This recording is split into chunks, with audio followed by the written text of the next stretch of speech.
శ్రీ గురుభ్యో నమః. నేను మీ ప్రసాద్. మీరు చూస్తున్నారు ప్రసాద్ ఆస్ట్రాలజీ యూట్యూబ్ ఛానల్.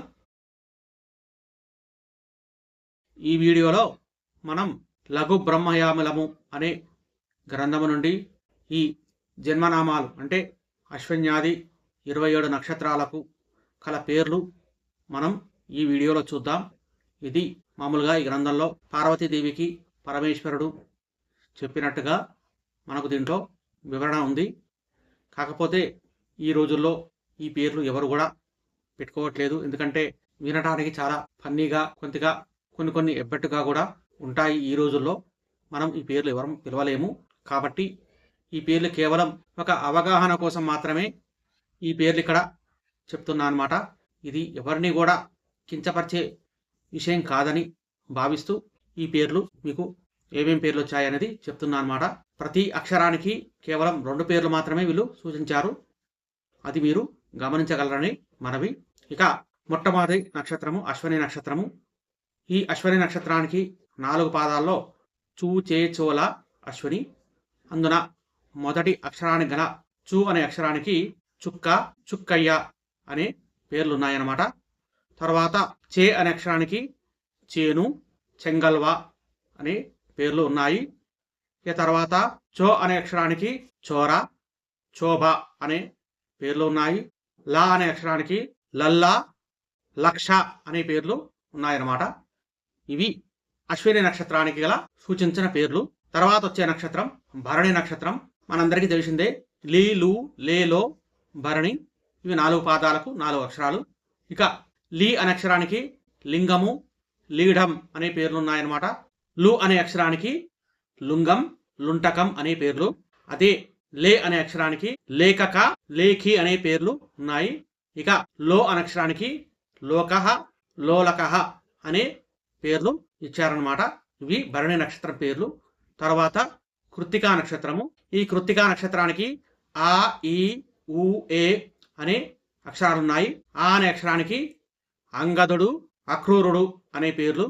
ఇక రెండవ దానికైనా ఈ అనే అక్షరానికి ఇంద్రుడు యుద్మకం అనే పేర్లు. ఇక మూడవ పాదమైన ఊ అనే అక్షరానికి ఉగ్రుడు ఊష్మము అనే పేర్లు. అలాగే లూనామక అనే పేరు కూడా, అంటే మామూలుగా లాకమ్మిస్తే లూ కాదు, లుల్లులలో లూ అనమాట. లూనామక ఋషి పేరు అనమాట. ఇది ఒకటి కూడా సూచించారు. దాని తర్వాత 4వ పాదమైన ఏ అనే అక్షరానికి ఏకం ఏకాక్ష ఏనల ఏకహాయ అనే పేర్లు సూచించారనమాట. ఇవి కృత్తికా నక్షత్రానికి. తర్వాత రోహిణి నక్షత్రము. ఓ వా వి వు రోహిణి. ఇక వీటికి రోహిణి మొదటి పాదము ఓ అనే అక్షరము కాబట్టి ఓకు ఓడ్రా ఓబలక అనే పేర్లు.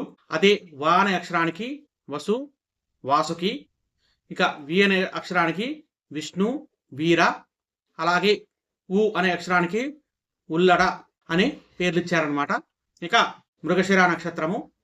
ఈ మృగశిర నక్షత్రము వేవో కాకి ఇవి అక్షరాలు. వే అనే అక్షరానికి వెంకటేశ అనే పేరు. అలాగే రెండో పాదం ఓ అనే అక్షరానికి ఓడ ఓడజ. ఇక మూడో పాదమైన కా అనే అక్షరానికి కళ్యా కళ్యాణ. అదే 4వ పాదానికి కిట్ట కీలక. ఇక దాని తర్వాత వచ్చే నక్షత్రము ఆరుద్ర.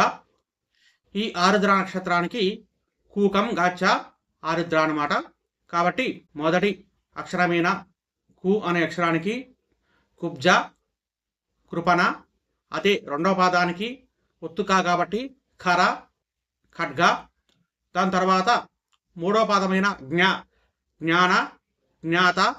తర్వాత ఛ అంటే ఒత్తు ఛ అనమాట. కాబట్టి ఛత్ర చందక అనే పేర్లు ఇచ్చారు. దాని తర్వాత అంటే ఇవన్నీ మామూలుగా ఈ గ్రంథంలో రాసిన విధంగా పరమేశ్వరుడు పార్వతీదేవికి చెబుతున్నట్టుగా వచ్చిన పేర్లు అన్నమాట ఇవన్నీ. ఇక దాని తర్వాత వచ్చే నక్షత్రము పునర్వసు నక్షత్రము.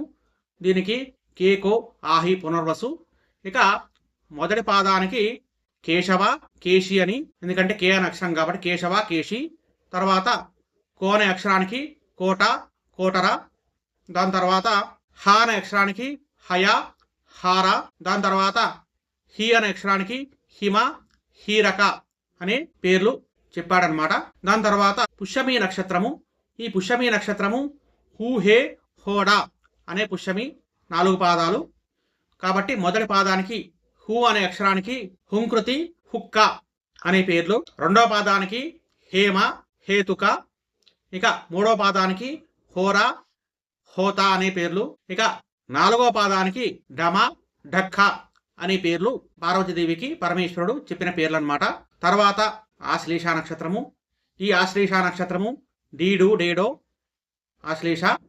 మామూలుగా మొదటి పాదానికి డి అంటే డిచక డీలా అనే పేర్లు, రెండవ పాదానికి డుంబక డుమి, మూడవ పాదానికి డెక్క డెప్ప అనే పేర్లు, అదే నాలుగవ పాదానికి డోలా డోమిషి ఈ పేర్లు మామూలుగా పరమేశ్వరుడు పార్వతీదేవికి చెప్పిన పేర్లు అనమాట. అంటే ఇవన్నీ కూడా నేను ఈ గ్రంథంలో ఉన్నవి ఉన్నట్టుగానే చెప్తున్నా అనమాట. ఇవే పేర్లు పెట్టుకోవాలని రూలేం లేదు. మనకు నచ్చిన పేర్లు నచ్చినట్టుగా పెట్టుకోవచ్చు. ఇదే అక్షరాలు చూసుకొని దీనికి సరైన అక్షరం, ఎందుకంటే ఇప్పుడు డే అనే అక్షరం వచ్చినప్పుడు డెక్కా అని ఇక్కడ వివరించారు కాబట్టి డెక్కా అని కాకుండా ఇంకా డే అనే అక్షరం స్టార్టింగ్ చేసుకుంటూ మనం పేర్లు పెట్టుకోవచ్చు అనమాట. కాకపోతే ఈ పేర్లు ఈ విధంగా ఉదాహరణగా సూచించాడనమాట పరమేశ్వరుడు. అవి మీకు ఉన్నవి ఉన్నట్టుగా ఇక్కడ వివరిస్తున్నాను, అన్యదా ఎవరు భావించవద్దు. తర్వాత మఖా నక్షత్రము. వీటికి మా మీ మూ మే మఖ. మా అనే అక్షరానికి మధు మంద, అలాగే మీ అనే అక్షరానికి మిత్ర మీనక, అలాగే ము అనే అక్షరానికి మూక ముక్తీష, అలాగే మే అనే అక్షరానికి మేరు మేదుర. ఇవి పేర్లు అన్నమాట. తర్వాత పుబ్బ నక్షత్రము. మోటా టీటు పుబ్బ. అయితే మొదటి పాదానికి అంటే మో అనే అక్షరానికి మోచక మోక్ష, అదే రెండవ పాదమైన టకారానికి టంక టాటక, అదే మూడవ పాదానికి టిల్ల టికల, అదే నాలుగవ పాదానికి టూమక ఇత్యాది పేర్లు మామూలుగా పరమేశ్వరుడు చెప్పిన పేర్లు అనమాట. తర్వాత ఉత్తరా నక్షత్రము. ఈ ఉత్తరా నక్షత్రానికి టేటోపాపి. ఇవి ఉత్తరా నక్షత్రానికి గల అక్షరాలు అనమాట. మొదటి పాదమైన టే అనే అక్షరానికి టేకుక టేమాని, అదే రెండో పాదానికి గల అక్షరమైన టో అనే అక్షరానికి టోకి టోకిలా అని, అదే మూడో పాదమైన పా అనే అక్షరానికి పద్మ పద్మాక్ష అని, అదే నాలుగో పాదమైన పి అనే అక్షరానికి పింగళ పిల అనే పేర్లు చెప్పాడనమాట. ఇక హస్త నక్షత్రము. పూషం నాఠ అంటే ఒత్తుట అనమాట ఇవి అక్షరాలు. ఇక మొదటి పాదమైన పూ అనే అక్షరానికి పూరు పూజ్య అని, అదే రెండవ పాదానికి షడ్జ షండక అని, అదే మూడవ పాదానికి రుమ నాన్న అనే పేర్లు. అంటే నాన్న అంటే అనా, అనాకు దీర్ఘము, తర్వాత మళ్ళీ అనా దాని కింద అనా ఒత్తు అనమాట, నాన్న అనే పేరు అనమాట. అదే నాలుగో పాదానికి ఒత్తుట అనమాట. ఇది ఠల ఠాకుర అనే పేర్లు అనమాట. ఇక దాని తర్వాత చిత్తా నక్షత్రము. పేపోరారి చిత్త. మొదటి పాదమైన పే అనే దానికి పేరు పేష, అదే రెండవ పాదానికి పో అనే అక్షరానికి పోత పొక్కిల, మూడవ పాదమైన రా అనే అక్షరానికి రంగ రామ అని, అదే నాలుగో పాదమైన రి అనే అక్షరానికి రిక్క రీడకం ఈ పేర్లు చెప్పాడని గ్రంథంలో ఉంది. తర్వాత నక్షత్రం పేరు స్వాతి. ఇది రూ రే రోత స్వాతి. మొదటి పాదమైన రు అనే అక్షరానికి రుద్ర రూక్ష అని, అదే రెండవ పాదమైన రే అనే దానికి రేణు రేచక అని, అదే మూడవ పాదమైన రో అనే అక్షరానికి రోహిణి రోహి అని, అదే నాలుగో పాదమైన తా అనే అక్షరానికి తంత్ర తాలక అనే పేర్లు సూచించాడనమాట. ఇక విశాఖ నక్షత్రము. దీని అక్షరాలు తీతు తేతో. ఇక మొదటి పాదమైన తి అనే అక్షరానికి తిత్తిరి అని, అలాగే తిల అని, రెండవ పాదమైన తు అనే అక్షరానికి తుందిల తుటి, అదే మూడవ పాదమైన తే అనే అక్షరానికి తేమ తేలు అని, అదే నాలుగో పాదానికి తోమర అనే పేర్లు చెప్పాడనమాట. ఇక తర్వాత నక్షత్రము అనురాధ. దీనికి నా నీ ను నే అనే 4 అక్షరాలు ఉన్నాయన్నమాట. ఈ మొదటి అక్షరమైన నా అనే అక్షరానికి నర నాగ, అలాగే రెండవ పాదానికి నీల నిష్టక, అదే మూడో పాదానికి నూక, నున్న అన్నమాట. అదే నాలుగో పాదానికి నేత్ర, నేదిక, ఇవి పేర్లు అన్నమాట. ఇక జ్యేష్ఠ నక్షత్రము నోయ, ఈయు, ఇవి జ్యేష్ఠ నక్షత్ర అక్షరాలన్నమాట. ఇక మొదటి పాదానికి నుచ్చిలి, నోము. ఇక రెండవ పాదమైన యా అనే అక్షరానికి యక్ష, యాజక. అదే మూడవ పాదానికి ఈతక, ఈగ. ఈగ అంటే ఇక్కడ యాకు గుడి దీర్ఘమిచ్చి గాకు తలకట్టి ఇవ్వడం అనమాట. ఇది ఈగ. తర్వాత యు అనమాట. యు అంటే యుద్ధ, యూధక, ఒత్తుద అనమాట, యూధక. ఇవి పేర్లు. తర్వాత మూలా నక్షత్రము. ఈ మూలా నక్షత్రము ఏ, యో, బాబి, ఇవి 4 అక్షరాలు మూలా నక్షత్రానికి. మొదటి పాదమైన ఏ అనే అక్షరానికి ఎర్ర, ఏరు. అదే రెండవ పాదానికి యోగ, యోషక. అదే మూడవ దానికి బలి, బాల. ఇక నాలుగో పాదానికి బిల్వ, బీజక. ఇవి పేర్లు అనమాట.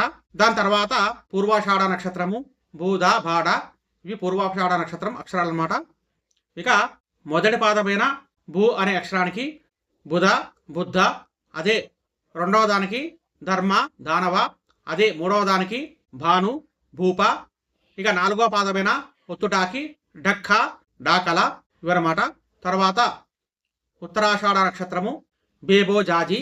ఇవి 4 అక్షరాలు. మొదటి పాదమైన బే అనే అక్షరానికి బేర, బేతాల. ఇక రెండవ పాదానికి బోధ, బోనస. ఇక మూడవ పాదానికి జంగమ, జాని. ఇక నాలుగవ దానికి అయినటువంటి జి అనే అక్షరానికి జిన, జీవన. ఇవి పేర్లు అనమాట.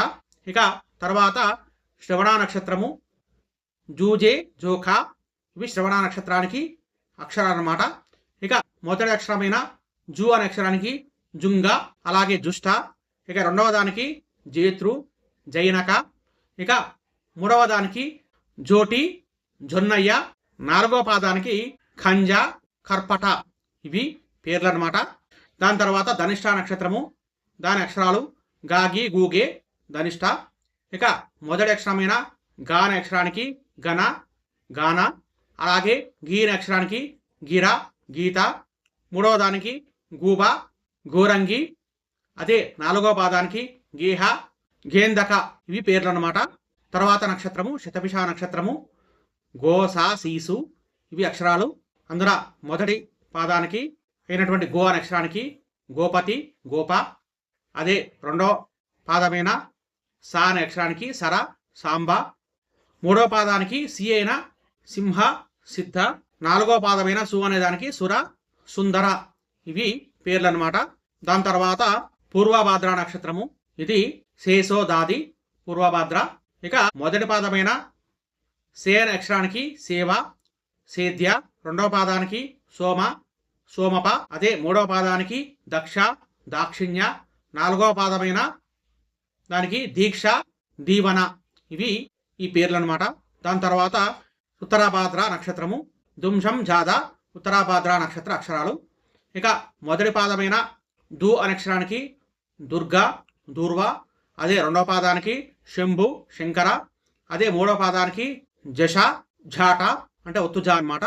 తర్వాత నాలుగవ పాదమైన ఒత్తుదాకి ధర్మజ, ధనం ఇత్యాది పేర్లు అనమాట. ఇక దేదో, చాచి, రేవతి నక్షత్రం పేర్లు అనమాట. ఇది ఆఖరి నక్షత్రము. ఇక మొదటి పాదమైన దే అనే అక్షరానికి దేశిక, దేవ. అదే రెండవ పాదానికి దోష, దోషః. అదే మూడవ పాదానికి చాన, చారి. అదే నాలుగవ పాదానికి చిత్ర, చీరక. ఇవి 4 అక్షరాలకు పేర్లు. ఆ పరమేశ్వరుడు ఆ పార్వతీదేవికి చెప్పిన పేర్లు అని ఈ లఘు బ్రహ్మయామలము అనే గ్రంథంలో ఉన్న పేర్లు అనమాట. వాటిని నేను యథాతథంగా చెప్తున్నానే తప్ప ఎవరిని కించపరిచే విషయం కాదు, అలాగే ఎవరిని కూడా ఇబ్బంది పెట్టే విషయం కాదు. ఇవన్నీ ఒక చిన్న అవగాహన కోసమే. ఇవే పేర్లు పెట్టుకోవాలని రూల్ ఏం లేదు. మనకు నచ్చిన పేర్లు మనకు నచ్చినట్టుగా పెట్టుకోవచ్చు. కాకపోతే శాస్త్రంలో ఏ విధంగా ఉంది అనే ఒక చిన్న అవగాహన కోసం అందరికీ చెప్పాలని ఒక చిన్న ఉద్దేశంతో చెప్తున్నాను అనమాట. అన్యథా భావించవద్దు. ఇది ఈ వీడియో. ఈ వీడియో కనుక మీకు నచ్చితే అందరూ కూడా లైక్ చేయండి, అలాగే షేర్ చేయండి. మన ఛానల్ని కనుక సబ్స్క్రైబ్ చేసుకోకపోతే దయచేసి సబ్స్క్రైబ్ చేసుకోండి. గోబ్రాహ్మణేభ్యః శుభమస్తు నిత్యం. లోకా సమస్తా సుఖినో భవంతు. స్వస్తి.